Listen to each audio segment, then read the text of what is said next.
within his shrine, very elaborate and beautifully done shrine, Horus with the double crown, and all the those are the fet knots of Isis below, and the jet columns. Osiris and Isis.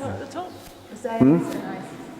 And that up at the top looks like a Hathor head. That's a Hathor head, very beautifully done one. Yes. There you have the falcon this time, not the vulture carrying the Shen ring.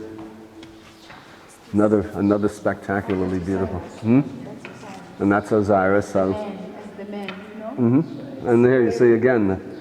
I don't know if that's Seti and both Seti, presumably. I'm not sure, but probably.